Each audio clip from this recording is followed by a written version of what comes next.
Amid the roars of monsters and the whistling of claws, a brutal massacre unfolded. A warrior, dripping with sweat and blood, shouted that he would not fall here and urged his comrades to hold out to the end.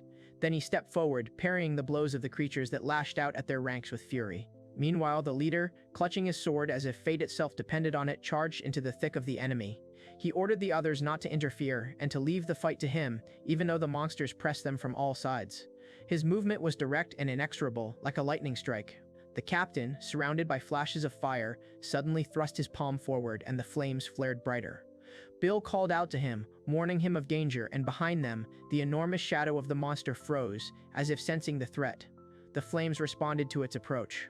After this, the commander shouted at Gil to rise, reminding him that their mission couldn't end like this. He, overcoming the pain, acknowledged his weakness and began to stand, leaning on his weapon.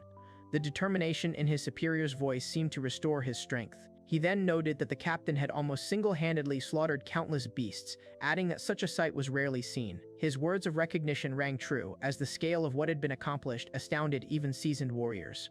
The echoes of the battle still hung in the air. Warren, however, calmly retorted that his success wasn't his alone and asked for the praise to cease. He emphasized that without the support of his comrades, the outcome would have been different. His restraint only increased the respect of those around him. Meanwhile, the warriors erupted in loud cries of joy when the commander announced their survival and ordered all Northern Hawk Knights to return home. Blades rose, reflecting the light like a symbol of shared victory. The camp filled with jubilation. After this, the squad finally allowed themselves to celebrate the completion of the mission. People spoke of returning to their native homes, the warmth of the hearth, and the peaceful sky above. Relief mingled with fatigue, but joy prevailed. Someone remarked that without the captain, they would have perished more than once, and acknowledged that his solitary hunt for monsters had been their salvation. One of the soldiers, without raising his voice, silently resolved to follow this man forever. An unwavering loyalty was born in his heart. Suddenly, the leader abruptly declared that no one would coddle the weak if they were incapable of becoming stronger. The two armored knights exchanged glances, struck by the sudden sternness. His words sounded like a challenge to everyone. After the punitive expedition concluded, it was announced that Captain Warren intended to marry Princess Talon, the third daughter of the Kingdom of Lifelelt. The news quickly spread, eclipsing even recent memories of the battle. The union of warrior and crown seemed improbable. The soldiers once again raised a commotion, welcoming the birth of the first knight to be awarded a royal title. However, the young hero himself hastened to clarify that the marriage was not yet official and asked not to get ahead of himself. His voice sounded embarrassed, though his smile concealed his inner turmoil. The commander, not hiding his irritation, reminded her that the two hadn't even held hands yet, causing a flash of embarrassment in the girl. She chided him for his unnecessary words, which were putting her in an awkward position. The atmosphere momentarily filled with a slight tension. Meanwhile, the elder supported the weakened Gil, who admitted he was on the verge of death. He replied that he was capable of walking on his own despite his weakness. His steps were labored, but he remained on his feet. Reflections on the harsh expedition and the long year of waiting hung over the party like the shadow of a dense forest around them. Everything they had experienced, all the losses and fears, had led them to this very moment. Now, among the trees, it seemed as if time had finally converged. He smiled gently and explained that testing the feelings between a nobleman and a commoner requires considerable fortitude. Such a union is always subject to doubt and testing. However, it is precisely the overcoming of these barriers that gives it its special value. At the edge of the forest, a lone figure gazed toward the distant castle where the kingdom's towers rose. His gaze was fixed on the future, and in his heart a silent promise was born to find happiness. The path to it was yet to be taken. Warren Grenville, kneeling with his sword before him, was hailed as having returned from a hellish expedition. Observers whispered, incredulous that anyone could survive such an ordeal. His return seemed miraculous. The king acknowledged the completion of the year's mission and ordered the knight to raise his head. The monarch's voice was filled with approval, mingled with relief. The hall fell silent in anticipation of a response. The knight, still kneeling, reported that the blessings had played a decisive role in saving the detachment and avoiding losses. In response, the sovereign remarked that words of praise could hardly express the true value of his services and admitted that the council's pressure had finally eased. Thus ended a long series of trials, opening a new chapter in their destiny.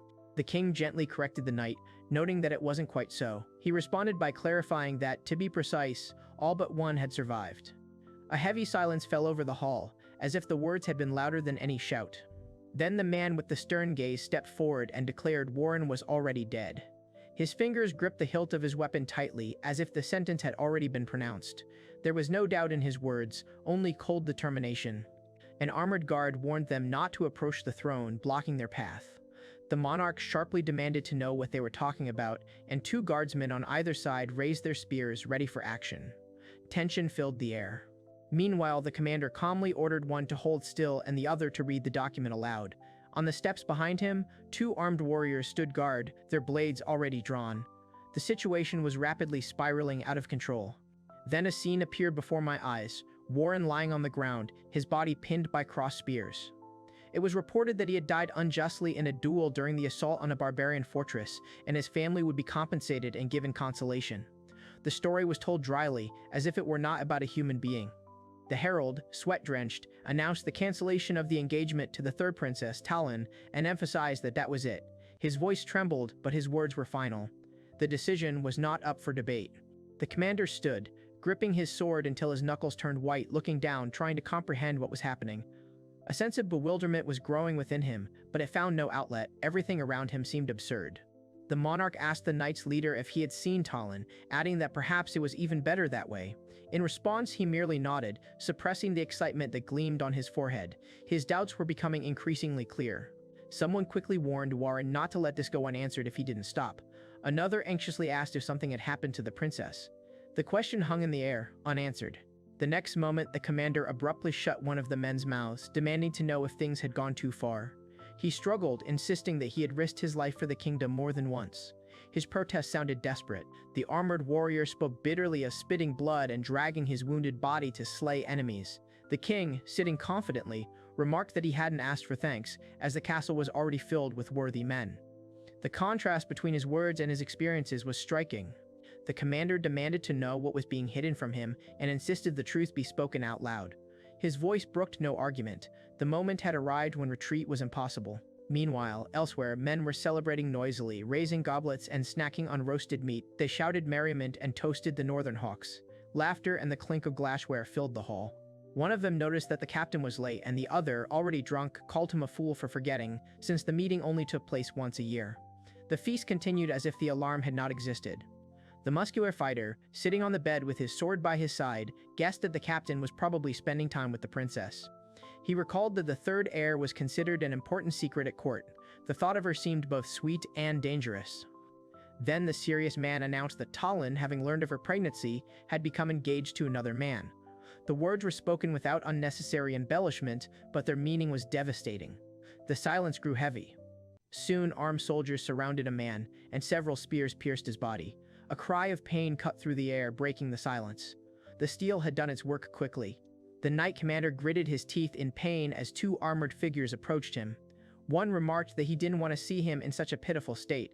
The other called him miserable. Their words were cold. Two guards were whispering about the attractive count at court being the new chosen one, but one of them abruptly cut the conversation short, declaring he didn't care who it was. His tone made it impossible to continue the conversation. Finally, the two discussed how the princess herself had invited the man. However, a dark shadow seemed to fall over the narrative, hinting at a reluctance to hear such a story. The tale trailed off, leaving only a dull sense of loss. In the dimly lit room, a slender figure stood frozen by the bed, a drawn blade in her hand. The candlelight barely touched her face as her thoughts returned to the choice between noble blood and the honor of a commoner. The decision she had once made now seemed like a heavy burden. Meanwhile, the former commander recalled 2 decades of service, when he voluntarily joined the ranks of the knights and offered himself, now as a sword, now as a shield for the crown. He gave everything he had, believing in his duty. Now, the result of that devotion was bitter. The man ran his hand over his face, feeling sweat trickle down his temple, and thought about the strange irony of fate taking another's life for the first time. He tried to recall the last time he'd felt something like this. The memory slipped away, leaving only a dull tension. The cloaked figure exhaled a cloud of steam into the chill air and decided to move on. In the distance, another man approached the gate in a horse-drawn cart. The scene seemed to hint at the beginning of a new journey. The long-haired girl looked ahead, her eyes wide, and quietly called out to Nissan. Her voice was almost inaudible, but it was so full of hope that it pierced the silence. The meeting had been unexpected. The commander's gaze lingered on her and softly uttered Ellie's name. This short address contained more emotion than long speeches. Their gazes met, and time seemed to slow down. The hooded man stood silently while the woman chided him for leaving without warning. She admitted she'd been waiting for an explanation all this time. Her words betrayed an unmistakable sense of hurt. He apologized and announced that only yesterday he had been relieved of his post as head of the Knights. He now intended to retreat to the rural wilderness and lead a quiet life far from palace intrigue. His decision sounded final. The girl sharply objected, declaring she'd never heard of it and demanding to know why he'd been stripped of his rank. The cloaked man calmly replied that he'd already said everything. His tone remained even, despite the storm around him. Meg anxiously asked what would happen to the Order and the others. He confidently remarked that Gil would handle the job just as well. These words sounded like an attempt to allay her fears. The long-haired woman added that he had a strong childhood friend, a saint, who could support him. However, there was a hint of doubt in her voice, as if she feared other consequences. The unspoken was more disturbing than words. The hooded man quietly apologized and admitted to himself that he couldn't reveal the true reason. Some secrets were too dangerous to share, even with those closest to him. He preferred to keep them in the shadows. He said he was heading to Norvold. She thought mentioning Ellie would only drag her into other people's troubles, and that was the last thing she wanted. Her friend's name would create a whole new tangle of problems. A snow-covered mountain region spread out before her eyes, and someone exclaimed in surprise about the harsh northern outskirts of Norvold. Another voice noted that the young lady was still unmarried. The words dissolved in the frosty air. He nodded and asked if she would like to go with him. The offer was simple, without pressure. The decision was hers. The shrouded wanderer assured the armored woman that everything was fine, then admitted he was only joking. She became wary, as if expecting a trick. The conversation became a test of trust. The man sitting on the cart made a rude remark about his ex-fiancée and, without looking back, said goodbye. The camera seemed to linger on the wheels and legs of the man who remained standing. The farewell was abrupt and final. The girl recalled her childhood, when her friend had always been kind and caring, and decided that giving up the kingdom was sacrifice enough. Strands of her hair slid along the wooden rim of the wheel. Resolve and regret warred within her. In the distance, across the water, the capital with its towers was visible. Someone silently vowed never to return. The city was left behind, a symbol of a lost past. And suddenly, a furious voice cut through the air, declaring that it would no longer allow itself to be restrained and would destroy anyone who stood in its way. For now, it was merely giving everyone a chance to live. A threat hung in the air, heralding a new storm. Standing by the cart on the cliff's edge, he surveyed the deserted landscape and reflected on how close everything had come to disaster. Here, where there were almost no people, it seemed safer than in the bustling capital. Silence was the best protection. Meg and Warren instantly became wary as they noticed the approaching hostile figures. He told her to stay close and close her eyes if she became too afraid, while she, suppressing a shudder, acknowledged that there was no escape. Their backs were almost touching. Meanwhile, the attackers loudly declared that the children must be captured alive, not killed, as that was their leader's order. There was no doubt in their voices, only cold calculation. The decision had already been made for them. Bill and Meg struggled to hold on to something invisible, as if holding back a storm. Bill sighed as he lost control, and Meg was barely able to stand from the strain. Their strength was reaching its limits. The next moment, a deafening explosion rang out, sending debris and bodies flying into the air. Someone shouted in panic that something strange had fallen from the sky. Dust blanketed the slope, obscuring the source of the impact. The enraged man jabbed a flaming torch at the stranger and demanded his name. The flame illuminated the mysterious figure's outline. The wait for an answer became excruciating. He coldly noted his foul mood and swung his weapon at the enemy. The men scattered like dolls before they could even comprehend what had happened. The battlefield was instantly cleared. The commander, holding the blade, sharply asked if they understood what it meant to be cut by steel. Behind him, two astonished men watched the scene. His voice sounded like a sentence. Bowing to the ground, the figure cried out that it was he who wanted to weep in pain.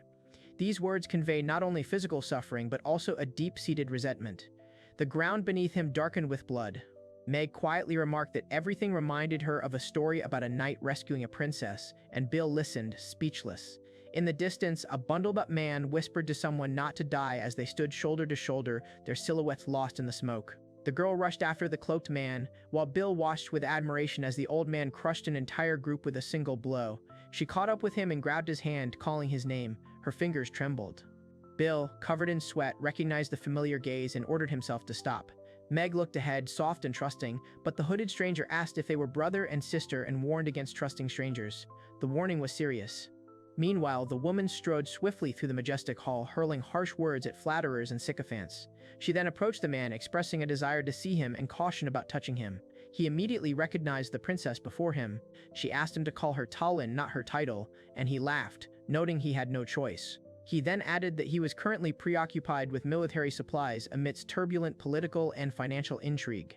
The situation in the kingdom remained tense. Someone pointed upward, musing that the presence of the most powerful knightly leader would decide much.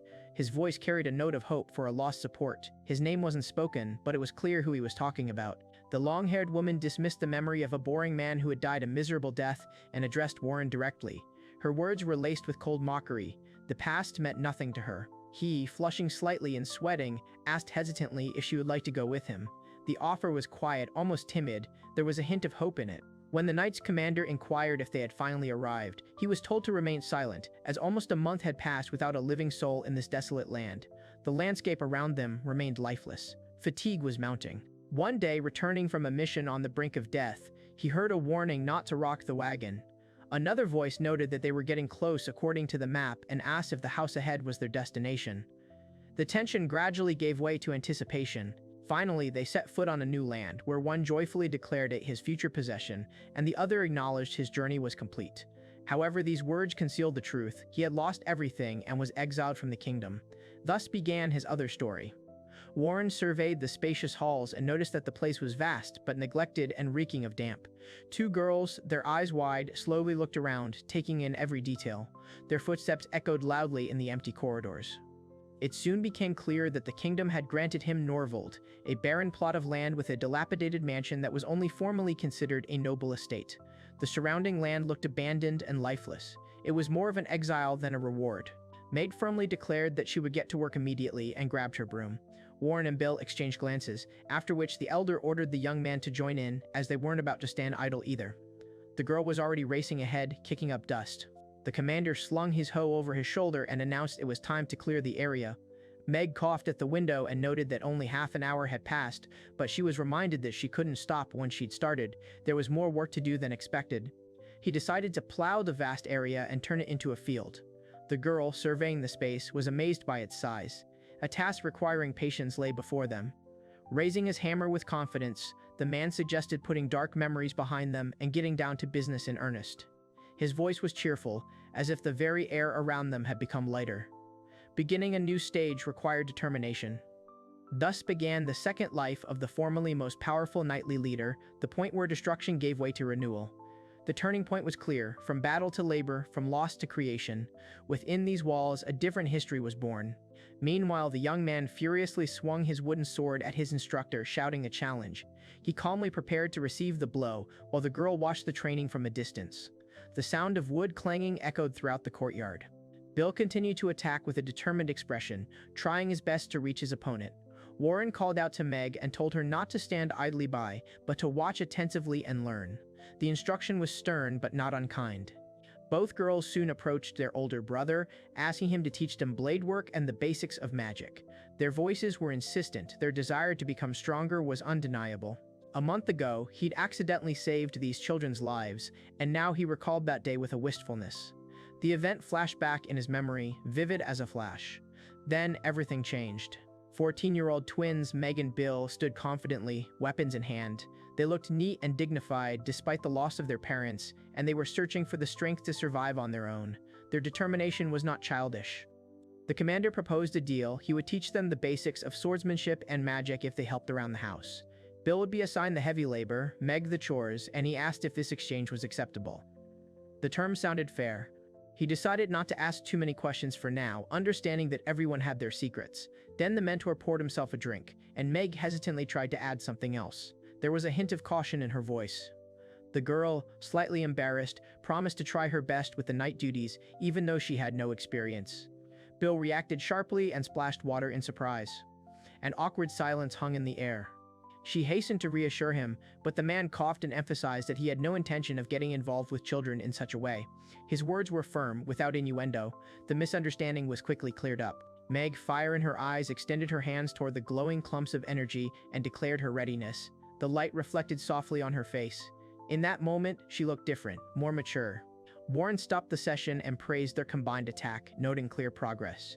Bill lay on the ground, exhausted, and admitted he felt no improvement, to which Warren pointed out his unnecessary movements. The remark sounded constructive. The commander urged the twins to trust each other, work hard, and use their bond to cover their weaknesses. He emphasized that together they were stronger than alone. These words became a guide for them. Finally, he declared the training over and reflected on the battles he'd fought and his current role as a teacher. The two girls cried out in joy and rushed to embrace him. In that moment, the past receded, giving way to a quiet future. The commander, Meg, and Bill were heading home along a narrow path. He spotted a silhouette ahead and wondered who dared to appear here, in their wilderness. Meanwhile, Meg reflected that a quiet and measured life far from the capital wasn't so bad. He suddenly called Ellie by name, not hiding his surprise. She responded with a broad smile and declared that she had indeed come here. Her appearance seemed all too timely. A childhood friend stood with a suitcase in her hand, as if she had already made her decision. The man asked if she knew their mentor, while the two children listened warily to the conversation, the air filled with anticipation. Bill quietly remarked that not even a month had passed, and her eldest was already standing next to such a sweet girl. Meg made a thoughtful, vague sound as if weighing the situation. Her gaze grew more attentive. Ellie smiled softly and said that someone seemed to be settling into the slow pace of life just fine. An observer couldn't help but notice that her expression seemed eerily calm. There was something more to that smile. The cheerful guest introduced herself as Ellie, a close friend since childhood and always by his side since their time in the Order.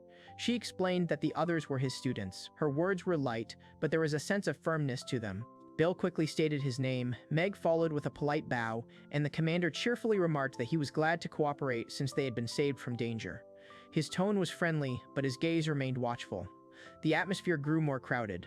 She narrowed her eyes and asked what it meant from now on, while he asked her not to act arrogantly in front of the children, and directly inquired about the reason for the visit. The question was blunt. The tension rose slightly. With a smile, the girl announced that she was moving here starting today and hoped it wouldn't be a problem. He froze in surprise, not immediately finding an answer. The news changed his plans. The two listened as the man angrily demanded to know what had happened to the Order, accusing his interlocutor of leaving too hastily. The other countered that he had been fired and insisted on returning to the capital immediately. Their argument grew louder. Meg, overcome with despair, cried out that she had left home because of another man's passionate words and now felt betrayed, deprived of her family.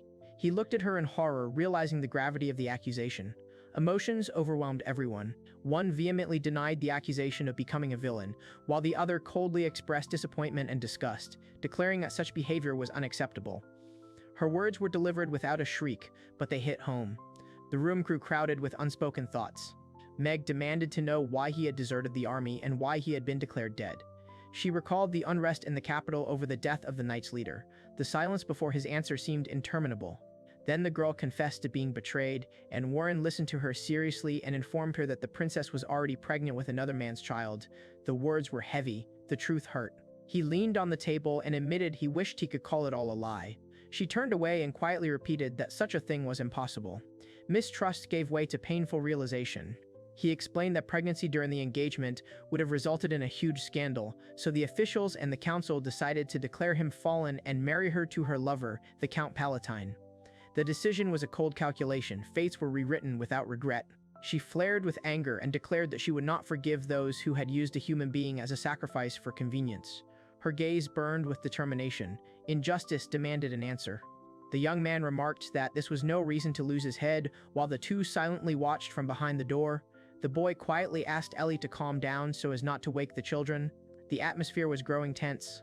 The woman furiously promised to put all her strength into cursing Princess Talon. The man, struck by her intensity, thought she looked truly terrifying at that moment. The energy around her seemed to thicken. He abruptly demanded they stop and warned them that such actions could lead to the gallows if they were exposed. The girl frowned, and another woman anxiously asked what he was even thinking. Their future was once again on the line. Maggie wiped away her tears and muttered hoarsely that it was all unfair, and she was crying not only for her brother but for herself as well. He looked at her with concern and quietly asked why she couldn't control herself now. Her voice was thick with pent-up pain. Then she gently noted that his face looked haggard and added that he needed not strength, but the warmth of another. She carefully took his hands, holding them in hers. The touch was unexpectedly sincere. Meanwhile, Bill angrily asked Meg to move over because he couldn't see anything and complained that the most interesting moment had been ruined. She immediately denied the accusation, and the commander sternly ordered the young man to keep his voice down. The house filled with hushed voices again. The girl cautiously asked if those were children's voices, while the young man calmly stared ahead, as if nothing had happened. She silently apologized to Ellie for the noise. The situation became awkward. Ellie cautiously extended her hand, offering support. He nodded in acknowledgement and thought he'd expected just such a reaction, given his current state. There was no pressure in her gesture, only concern. The man admitted he was scared and apologized, explaining he was afraid of being betrayed again and didn't want to hurt Ellie. It was hard for him to let anyone see his own weakness. The words came hard.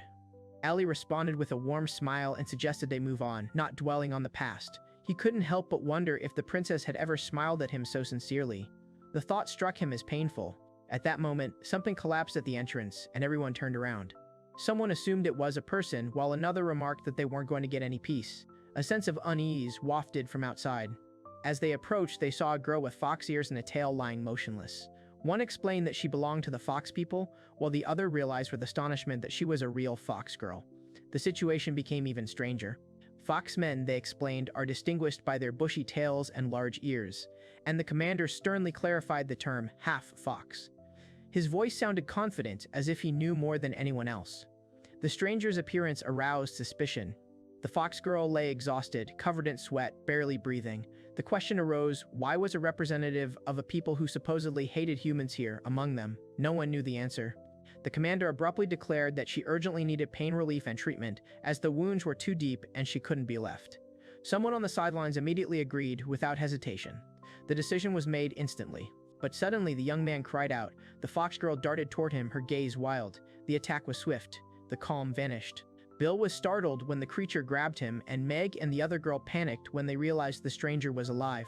They screamed at him to let her go. The situation was threatening to spiral out of control. She furiously accused the humans of suddenly attacking her village, calling them fools. Her words were filled with desperate anger. Pain mingled with hatred. He noticed tears streaming down her cheeks and tried to speak more calmly, but she screamed at him not to touch her and to let go immediately. Her voice trembled. There was no trust. Meg finished administering the anesthesia and announced it, and the victim, her eyes dizzy, looked almost comical from the drug's effects. The tension momentarily gave way to awkwardness. The effect was profound. Ellie worriedly asked if the medicine had been too strong, then nervously confirmed that the girl was still alive. Someone asked what to do next, and they remembered the hidden race living deep in the forests. The mystery only deepened. Morin ordered Ellie to cast a tracking spell on the prone woman, while the other two watched closely. She asked if he intended to follow the foxman's trail. His intention became obvious. Someone's hand gripped the hilt of a sword tightly, and the thought flashed through his mind that the decision had been made on the very first day of his arrival, perhaps not fully consciously, but still made. Now all that remained was to follow it. The confident young man firmly declared that anyone who dared to encroach on his peaceful life would be destroyed to the last. There was no bravado in his voice, only a cold promise. He made this decision without hesitation. Meanwhile, a stocky brute with a spiked club roared, ordering everyone to loot, devour, and slaughter. Flames flared up all around, and the men clashed in a fierce battle. The chaos grew with every second. A bearded giant cut through the clamor, declaring that foxman cubs were expensive and ordering that women and children be spared. His words sounded calculating and cynical. To him, it was just a trade. The squad became alert when the man noticed the noise coming from a certain direction. The woman added that she could clearly hear the rumble and screams coming from there. The direction became clear. Warren curtly ordered everyone to follow him and warned them that they could die. The girl stubbornly declared that she also wanted to be useful, and the young man asked about the plan, reminding them that there were at least 100 enemies. The situation demanded a clear calculation. Meg, sweaty and tense, sharply asked what the men wanted and refused to help, telling them to simply go home even if they had to go without the others. Her words were laced with pride and fear. She didn't want to be obligated. Suddenly, Ellie bolted, and the others flinched. Someone shouted at her to stop, calling what was happening terrifying. Another tried to hold her back, intending to finish her off, and two froze, stunned by her survival. It all happened too fast. The man coughed and admitted he thought he was dead, and the girl angrily grabbed his arm, demanding an explanation. Her gaze was filled with indignation. He could barely stand. The commander quickly assigned tasks, entrusting the young fox girl to the others, and reflected on how difficult it was to trust people after betrayal. Today, he decided to let the man settle the score himself. The decision was personal. He confidently asked Ellie if she would cover him before stepping forward. She anxiously reminded him of the enemy's numbers and glanced at the scroll in his hand, understanding its meaning. This object held their hope. The commander raised his palm and willed the sealed flame to gather within it, transforming into a breath of crimson fire. The energy began to thicken, coloring the air. The spell came to life. The squad winced as flames erupted nearby. One of them asked in shock what was happening. The heat seared their faces. Two wolf-like men, fighting, called out to the village elder and asked what kind of magic this was. A large figure nearby noticed the scroll's authenticity and expressed surprise at how he had managed to obtain it. Confusion gave way to alarm. The commander firmly declared that it was time to restore order and that today was the day to burn the trash. His words were devoid of emotion. He had already made his choice. 3 humanoid monsters cornered 3 terrified girls with animal ears. One of the attackers promised not to let them escape, while the other plotted how to harm one of them without the boss finding out. Their intentions were vile. 2 thugs clashed verbally, one insisting he was first, the other arguing that first come, first served was the only way to win. Their argument seemed pitiful against the backdrop of the impending disaster. Greed clouded their judgment. The commander recalled the enemy's expression and blamed him for the torment he had inflicted on Bill and Meg. He gripped his weapon tightly, his gaze hardening. Personal rage sharpened his resolve. He briefly asked if they could go, and the Fox girls responded by recognizing him as a human, begging him to run and promising to talk later. Their concern was genuine. They didn't want him to die because of them. The muscular bandit demanded to know his identity and asked if he had cast the fire spell. The stranger, sword in hand, tensely replied that these men were his brothers. The air filled with menace. Someone demanded an answer impatiently, pushing for an explanation. Another exhaled heavily, as if tired of the endless hostility. The silence before the storm was almost palpable. Max anxiously asked what they should do and if the mentor could handle it, until Bill reminded them they were told not to move. In the distance, the flames suddenly flared brighter, as if fueling her fear. The heat grew stronger with each passing second. The next moment, Meg fell to the ground as a hand grabbed her hair. A panicked voice screamed that she was trying to escape and demanded she decide what to do next. Dust and screams merged into chaos. 2 men grabbed the fox girl, simultaneously noticing 2 terrified human children and dismissively calling them little ones. The fox tensed, ready to lunge, while the children froze in terror. The situation was growing increasingly dangerous. Despite the chaos, Meg managed to tell the boy that his grandmother would be fine and told him to run quickly. Wolf-like silhouettes flitted behind them, heightening the sense of menace. Every step could be their last. Meanwhile, the commander gave the order to retreat downwind to avoid fire and ordered the strong men to cover the evacuation without breaking formation. His voice was clear and confident. Panic began to give way to organization. The 2 men in wolf robes exchanged glances, discussing the mysterious stranger. One asked who he was, the other admitted he didn't know but sensed he wasn't an enemy. Doubt crept into their hearts. The commander stood firmly in the path of the advancing shadows, sword at the ready, and demanded an immediate halt. A whole crowd was emerging from the darkness. His silhouette remained motionless. A large, brutish man pressed 2 children against him and threatened the girl with the ears not to move unless she wanted them killed. His grip was merciless. The girl turned pale. Mimi called out desperately, and the others flinched at the mention of children. Their attention focused on what was happening. Their faces tightened. Desperation hung in the air. The commander calmly raised his hands, while several armed men ordered him to remain still, claiming he had caused them enormous problems. His composure contrasted with their aggression. The situation hung in the balance. In the morning, Bill stretched and grumbled that it was already light, then sat up in bed, remembering how yesterday Ellie had drawn him into a village dispute, turning the day into an exhausting one. The memory evoked mixed feelings. He sighed. He tried to remember the name of the fox girl he'd helped, and at that moment she looked at him in surprise. Suddenly, the memory returned, and he said her name, Mimi. Awkwardness gave way to relief. The cheerful girl joyfully wished her brother good morning and suddenly jumped on him, causing him to fall backward. The room filled with laughter. The morning began noisily. The woman angrily declared that she was against the guests because the unmarried girl had ended up completely naked in the knight's bed and called her a beast. The man listened, feeling uneasy. The accusations were loud.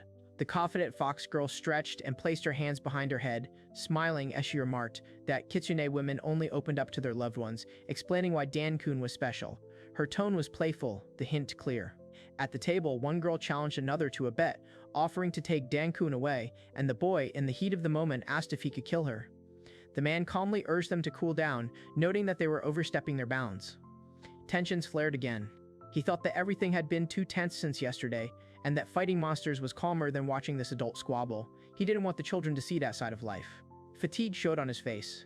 Meg cheerfully suggested they plow the land with redoubled energy today and asked to take her along. Bill muttered to someone to shut up, and another added sarcastically that if she died along the way, she could be used as fertilizer. The joke was cruel. The commander asked the boy to try to get along with Ellie, but he angrily complained that she was constantly lecturing him as if she were superior. Off to the side, another child continued working silently. The tension remained. The girl with the ears suddenly turned to the boy and asked him what that girl meant to him. He froze, at a loss for words. The answer was more complex than he expected. He calmly explained that Ellie was his childhood friend, they grew up next door, and were almost the same age. Their houses were separated only by a fence, and they had spent their childhoods side by side. This connection extended far beyond chance encounters. When he once confessed to her his dream of becoming the captain of a knightly order, she smiled radiantly and said she wanted to become a mage. She then suggested they join the order together so they could work towards their goals together. Their plans had intertwined since their youth. Meg, smiling warmly and with mature seriousness, declared her intention to enroll in the magical academy and proposed working together to successfully pass her exams. Her own ambition, her desire to enter the Knight Academy, resurfaced in her mind. Her determination sounded sincere. She smiled brightly again, speaking of their shared oath to protect the kingdom. Thus they both found themselves in the ranks of the order, and from then on he stood by her side. Their path was shared from the very beginning. The fox girl suddenly nudged the young man, declaring that they were more like comrades in arms than anything else. The two nearby men cheerfully remarked that such a couple still seemed destined for each other, and there was something touching about that. Embarrassment mingled with humor. Then the girl with the floppy ears playfully pressed herself against the stunned guy and said that time has no meaning in love. He awkwardly tried to pull away, unsure where to put his hands. The situation became comical. The long-haired woman cheerfully announced that this looked like a perfect opportunity to throw a welcome party for Mimi. A table with food and drinks was already set up nearby. The atmosphere was rapidly changing. Warren explained that Ellie had suggested the celebration, hoping everyone would get along. The others watched with varying expressions, from joy to doubt. Harmony was still fragile. Suddenly, someone spotted a sudden movement in the sky, a dragon plummeting down. The cat-eared girl trembled and exclaimed that it had appeared out of nowhere. The sky seemed to have split open. The enormous creature laughed ominously and asked if the humans were surprised. Below, Warren, Meg, and Bill looked up, meeting the monster's gaze. The air trembled with its voice. The two children froze as the dragon spoke, and nearby a girl called out to a man who recognized the voice and responded. The moment became surreal. The world seemed to tilt. Meg excitedly pointed at the spinning figure, while Warren anxiously urged her to hold on tight. He kept his eyes on the sky. Danger was everywhere. The dragon muttered angrily about failing to land on the roof and looked at himself with irritation, as if something had gone wrong. Confusion flickered in his gaze. The scene seemed almost absurd. A girl lamented the ruined first barbecue, a man mourned the destruction of his home and belongings, and a woman stood by watching the chaos. Joy gave way to disorder. Ashes settled to the ground. The long-haired woman asked irritably why her interlocutor was more concerned about the mess than her life. She walked through the rubble with a disgruntled sigh. Her patience was wearing thin. A girl with horns and long hair appeared, turning to the surprised young woman and noting that she was the child of a saint and that they hadn't seen each other for a long time. Her tone was mocking. The meeting was unexpected. A figure with horns and a tail stepped forward, causing two to exchange confused glances, while the third scolded Warren for bringing home more useless troubles. The tension grew tense. Old habits resurfaced. The confident, long-haired girl greeted her mentor joyfully and asked if he'd seen the dragon they'd encountered. Her eyes sparkled with excitement. It was an adventure for her. The commander immediately ordered the rescue of St. Ellie, noticing armed enemies approaching ahead. He assessed their formation with a single glance. There was no time to think. Warren dove down and pounced on the enemy, realizing he had an important target before him. Behind him, the others had already taken up positions, ready to support him. The battle was entering its decisive phase. The commander slammed his blade into the armored foe with fury, declaring sternly that the saint belonged to them. Sparks flew, metal screeched. His strike was direct and uncompromising. The man and woman froze in tension as she suddenly plunged into memories of events from several years ago. Her face paled, her gaze darkened. The past had caught up with them again. The monstrous creature contemptuously called the humans pathetic and noisy, while the knightly leader stood with drawn sword, recalling a similar moment at the very beginning of his command. Back then, he had only just accepted the burden of responsibility. It was as if history were repeating itself. The commander remarked that the kingdom's guardian dragon might come to the rescue, while another warrior exclaimed with irritation that he was tired of fighting such an enemy alone. Reinforcements became the last hope. The air vibrated with tension. Warren turned sharply away from the advancing armored spearmen, and one of them called out to him in shock, calling him Lord Warren. The recognition was unexpected. The old name had returned to the battle. With a stern, focused expression, he called out to Chloe, the ancient dragon of the southern sky, proposing a pact. His voice was like an oath. He was going all in. The dragon asked suspiciously who stood before him and what the word contract meant, displaying curiosity. His gaze studied the man as if he were prey, interest mingled with distrust. The girl quickly asked her brother to stop, but he firmly ordered her not to worry about him and to save herself. His determination brooked no argument. He had chosen the risk. The young man thought that others always put others' lives above their own and were therefore too good for a man like him. This thought resonated painfully within him. His self-esteem cracked. The commander, wounded but steadfast, declared himself ready to lay down his life for those dear to him as the leader of the Northern Hawks. His words sounded like a final vow. He would not retreat. Someone laughed, realizing that the stubborn man's grandson had become a knight just like his grandfather. The laughter was tinged with irony. It was as if fate were repeating itself. The ancient dragon, his eye glowing, noted with interest the courage of the man who dared to ask for his strength. His voice was filled with anticipation. He was anticipating the outcome. The commander, covered in sweat, declared that someone would be found who would relieve him of his endless boredom. His challenge was addressed to fate itself. He was not afraid of the consequences. The horned girl stepped forward confidently, and someone asked if this was the same dragon from earlier, expressing doubt. Her appearance radiated power. Awkwardness gave way to wariness. The horned woman demanded they bow before her, declaring that their heads were held too high. The three men around her widened their eyes in astonishment. Pride met insolence. The man suddenly grabbed the struggling horned girl from behind, causing her to panic and scream. The grab was unexpected. The scene was both awkward and tense. He angrily scolded her for the destroyed house, and she hastily apologized, explaining that she had arrived in the capital but had been unable to find her master. Her words were sincere. Her irritation gradually gave way to confusion. With tears in her eyes, the girl complained of pain and demanded to know why the kingdom's guardian and the most powerful knightly leader had ended up in this wilderness. The question was voiced with desperation. No one expected an easy answer. The commander reluctantly agreed to discuss everything, but insisted that they first needed to find a place to sleep. The others worried that if they remained in the open, they would freeze. Time was running out. When the sun disappeared behind the mountains, he ordered the tents to be set up quickly, asked Ellie to retrieve fabric from the rubble, and sternly yelled at the two of them to stop messing around. The day was ending under his command. He lay there staring at the tent flap, replaying in his mind everything that had befallen him in the last few months: his dismissal, his exile, the loss of his fiancée. His thoughts were jumbled and weighed heavier than any armor. At that moment, she asked him, disgruntled, why he was sharing a tent with her and suggested they go sleep with the other women. The horned woman mockingly remarked to the serious young man that it seemed he was finally giving up his innocence and embarking on a romantic journey with the little saint. Her voice was blatantly provocative. She clearly enjoyed his embarrassment. He quickly protested that he'd tried to stop her and clarified that Ellie had followed him herself. His words came out sharply, as if he were defending himself against an accusation. The atmosphere in the tent grew tense. Bill flared up and accused the woman of being in love and dressed too provocatively. She countered that too much had happened and she didn't fully understand her own feelings. The argument threatened to escalate. The long-haired girl quietly remarked that it seemed the little saint had never been told the truth about the events of the past. Her words were tinged with sympathy. The silence that followed was heavy. Bill looked down, thinking he couldn't tell her the truth now. Doubt and guilt tangled inside him. He felt like the moment had passed. The commander, leaning on his sword, tried to rise, but pain racked his body. His helmet lay nearby, a reminder of the recent battle. Every breath was an effort. The armored soldiers felt the air begin to tremble, and one asked what was happening. In the distance, a figure knelt amidst a crackling, glowing space. The scene was ominous. The commander shouted that an opportunity had opened up, and declared that he had already taken the life of the Northern Hawks leader. His words sounded at the limit of his strength. There was a hint of rage in that cry. The man screamed so loudly that blood streamed down his face, his eyes blazing with insane determination. He surged forward as if refusing to accept the outcome. His desperation made him dangerous.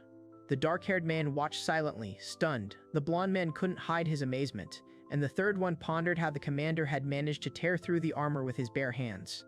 What he saw seemed incredible. The strength seemed almost inhuman. The wounded leader asked Ellie if she was okay, while someone nearby called out to him anxiously, seeing him losing consciousness. His vision was blurring, his body was betraying him. The ponytailed woman quickly cast a protective spell, clutching the exhausted girl to her. Sweat poured down their faces and the air trembled with tension. Every moment was precious. Warren wondered, stunned, if he had caused this, while anxious voices called to him from afar. Doubt stabbed deeper than the wound. There was no answer. He remembered his promise to become stronger, to protect his loved ones and resist the power of the ancient dragon. Now he realized that forgiving himself for his weakness was harder than forgiving an enemy. The bitterness of this realization burned. The girl with the sharp gaze explained that the ancient dragon's blessing was too wild for humans and awakened destructive impulses, but praised him for handling it well the first time. Her tone was stern but fair. The warning was clear. He gravely acknowledged that without intervention, everything could have ended in total annihilation, and thanked her for her help. There was no pride in these words, only sincerity. The awareness of the danger became sobering. The horned girl reproached the prone man for the awkwardness his impulsiveness had caused with the little saint. He firmly replied that he had acted for the good of the kingdom. The argument was short but tense. She fell silent, her gaze set in determination, while the young man realized with relief that Ellie was in shock and remembered nothing. However, deep down, he felt he didn't deserve to defend her. The guilt wouldn't let go. The soldiers urgently reported to the new commander about the increased barbarian activity near the Gurkha fortress, but he dismissed them, claiming he was busy and ordering them to return later, despite the urgency of the documents. His voice sounded tired. Duties were catching up with him again. Bill leaned back in his chair, feeling fatigue literally weighing on his shoulders. A mountain of paperwork towered before him, orders, reports, dispatches, a silent symbol of what it meant to be a knight's leader. The scale of his responsibility was far heavier than any blade. Warren, exhausted, leaned over the table and admitted he was more comfortable in the role of support, like a deputy, than the man at the top. At that moment, someone hurriedly called out to him, asking him to return. His responsibilities were giving him no respite. A woman with her hair pulled back into a ponytail called out loudly to Sonia, who looked up in obvious surprise. Their eyes met, as if something urgent was in the air. This was a serious conversation. Meg sharply ordered him to pull himself together and reminded him how hard it was for everyone without Captain Ellie. He apologized for his own weakness and admitted that he had allowed himself to become despondent. The words came hard. The girl quietly whispered to the serious young man that everyone was counting on him now. He listened without interrupting, feeling the weight of these expectations. The responsibility became palpable. He buried his face in his hands, imagining what would happen if war broke out, mentally casting blame.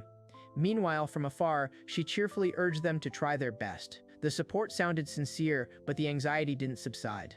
The long-haired woman warned Princess Talon that it was still cold outside and that going out could be harmful to her health. Her concern was gentle but insistent. Winter had not yet retreated. A man with long hair tried to reassure the woman, assuring her that the weather would soon clear. She replied that his gloomy expression would clear along with the sky. Their conversation softened the atmosphere. Meanwhile, the dark-haired figure confidently declared that the kingdom was also part of the overall picture.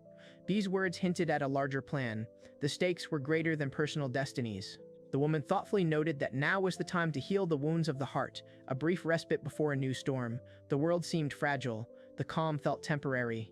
Warren lay silent as Chloe quietly promised to be his mother and his blade if he remained true to his chosen path.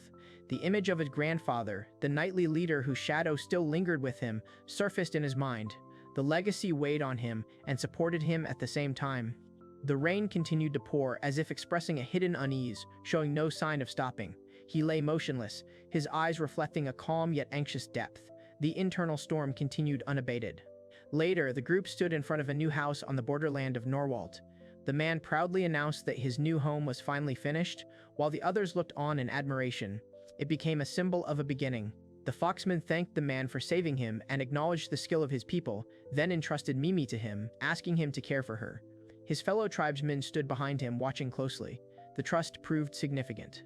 She joyfully announced that the tribal chief had given his blessing, and he nervously remarked that she had literally barged into his life. Their exchange seemed awkward but sincere. A new bond was being cemented. Meg called out to someone, demanding they stop messing around and move on, while Warren stood behind her with quiet confidence. His presence inspired calm. The work continued. The tall man stood up straight, the very one who had once been called the strongest. His bearing still held a sense of strength. The past had not disappeared. He calmly explained that he had found himself in exile after breaking off his engagement to the king's daughter. Meanwhile, the two children gazed admiringly at the majestic staircase, admiringly calling it incredible. Life went on as usual. Someone called out to Megiko joyfully and pointed to something ahead. Another reacted with confusion, and a third noted the commotion.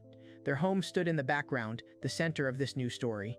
The space filled with voices. He looked back with a serious expression, and the narrative seemed to conclude. One by one, his companions began to gather around him, following his path.